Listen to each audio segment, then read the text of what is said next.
Hey everyone, Melthany Burntano here, the internet's busiest music nerd. Shout out to my Australian viewers. Hope you guys are doing well. Down under.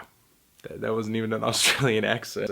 We're going to do a review here of this new Drones record, Feelin' Kinda Free. The Drones are an Australian band on the cusp of their 20th year as a band. One of the best rock bands in Australia, I think. Their discography dips back into the late 90s, where they predominantly played garage rock and punk blues. But since then, they have employed a bunch of different sounds and influences in their music, most specifically on their last album, the very ambitious I See Seaweed. Some of the tracks on this thing were the band's longest yet.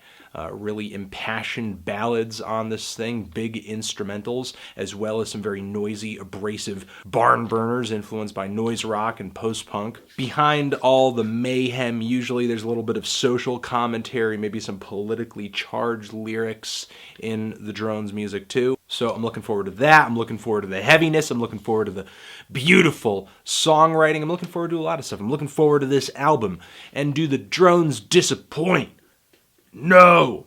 This album's really great! The songs on this thing are sort of on the long side again, depending on which track you're listening to, but many of them follow a very linear structure, have very dynamic instrumentals that usually swell to a really big finish at the end. And I think this record holds some of the Drones' most stirring, heavy, sour, and colorful sets of instrumentals yet. Maybe some of the best rock instrumentals I've heard this year so far. And it's really difficult to sum up the album as a whole instrumentally because each track really goes for a different mood, a different flavor, a different style. The song Boredom, which is one of my favorites on here, has this kind of erratic, danceable quality to it where the beats are clearly a little synthetic and sequenced. So in a way, it's kind of electronic. It's the Boredoms making electronic music here, but the sounds are really raw, they're organic, the groove is awesome. So the track still has the punch and the aggression of a rock band, despite it having kind of this robotic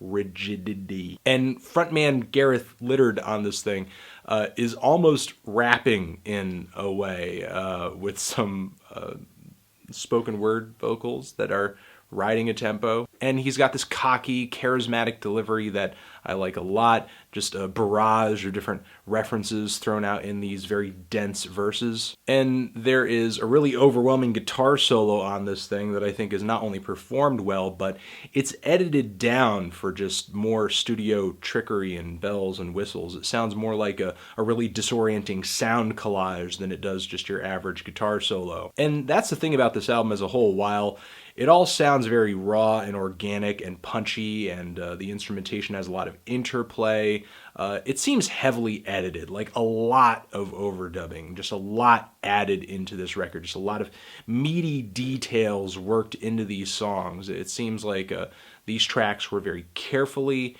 and very densely produced. So we have this track, Boredom, over here, but then things switch gears, like on the song Sometimes, which actually has vocals from Fiona Kitchen fronting the vocals here. And this track is like the Drones' weird and twisted take on like it's a splash of Portishead, maybe a little bit of Bjork too. The beat is in 3/4, and even though it is one of the more subtle tracks on here, it's very eerie.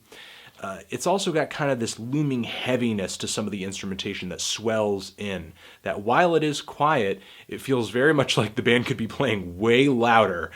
So it's like they're adding this gentle reminder here that, like, we know that this song is soft, but if we wanted to, we could crush you. This track flows very fluidly into the unhinged closing track where Gareth with his vocals really shows off his love for Nick Cave. He's got a very snide vocal delivery on this one. The beats on this track are just lumbering, the rhythms, the groove, I guess I'm saying. And then these kind of heavy, plodding verses are contrasted with these very soft-voiced, creepy little vocal interludes. The band does a great job of just contrast on a lot of these tracks. Contrasting heavier moments from quieter moments, but also making sure it all kind of ties together and makes sense. And the instrumental bridge on this thing is like absolutely frightening. Like the strings, what sounds like strings on this track, just shriek with horror. And all of this instrumentation amasses into an ending that is so huge that it would make Godspeed blush. And the album starts as heavy as it finishes, with one of the biggest cacophonies I've heard on a rock record in a while. The drones deliver kind of this slow, sauntering groove with this buzzing, distorted bass line that kind of seems, I don't know, like it's got a bit of an industrial flavor to it. And over it, we kind of get these schmaltzy lead melodies, but they're being played by these searingly loud guitars that sort of just suck out the playful tone of the melody and turn it into, I don't know, like staring directly into the sun that burns. And the lyrics on this track are unsettling. They're tortured. The opening line, I believe, is saying essentially that the best songs are like bad dreams. And obviously you don't have to agree with that sentiment, but it certainly seems like Gareth embodies that with this track feeling very much like a bad dream. He goes deeper into the song on the refrain, and he talks about how he wants to go straight to DVD, metaphorically. It's like the song is about obsolescence or irrelevance, either falling out of fame, falling out of popularity, or kind of causing that yourself by kind of pulling yourself away from the world, becoming a hermit in a way. He talks about in the refrain also going into remission and losing his ambition, and he would like a private execution. It's like he's writing his own funeral dirge on this track. And if that's not at all what the song is about, you know, hit up those comments, because, you know, I suck at lyrics. I cannot listen to lyrics and interpret them correctly at all. On another track I'm sure to get wrong, the following TAMAN SHUD, a phrase that I was kind of perplexed by, so of course I had to look it up.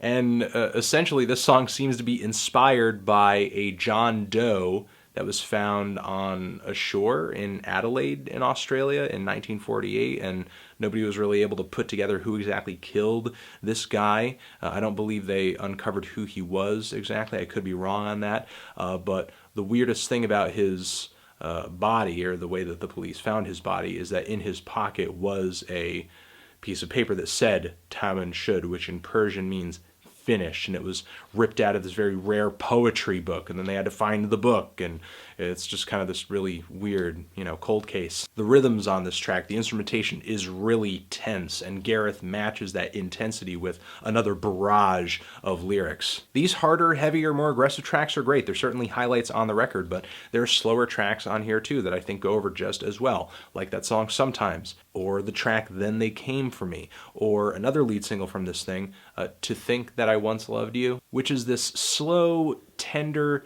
tearjerker, really the ultimate breakup song for this year. And the ballad is complemented with this really lovely, lavish instrumentation that reminds me a little bit of Silver Mount Zion Orchestra. And immediately after this track, the band does a good job of balancing out this bitter with some sentimental emotions on the track Tailwind. Yeah, I mean, I don't really have too many complaints about this record. I think the Drones came through with a fantastic record this time around, and I think they surpassed I See Seaweed in a lot of respects. I think the instrumentation is bigger, it's more risky, it's more abrasive, there are more layers, more melodies, more textures, more flavors. The songs, I think, are great. Nothing too straightforward, but nothing too obtuse either. I think there's a good balance between the ballads and the tracks that, like Boredom, are a little harder, a little more meaty, a little more aggressive. I guess on I See Seaweed, there were tracks that stylistically felt like there was a wide divide between a lot of them. This one seems a little more consistent in a way, and in such a way where I feel like the tracks all do a better job of empowering one another. And I'm just really impressed with the way that Gareth and company sort of blend together this really strange array of influences. I mean, clearly there's some Nick Cave influence here. There's a little bit of hip-hop influence on here. There's a little bit of post-rock, like first wave Godspeed era post-rock on here. There's punk and noise rock mixed in here too. But everything is just so subtly blended that they're never kind of simply just playing one single genre at any given time. The lyrics, though they can be kind of esoteric and obtuse at points, I find really interesting. The vocal deliveries usually have a lot of conviction, a lot of energy, a lot of passion, and they make me want to dive into the lyrics more as I give this album subsequent listens as I go in further this year, because I mean that's going to happen because I think this record's really great. I'm feeling a strong A to a light 9 on this thing. Transition. Have you given this album a listen? Did you love it? Did you hate it? What would you rate it? You the best, you the best. What should I review next? Hit that like if you like. Yeah. The drones feeling kind of free. Forever.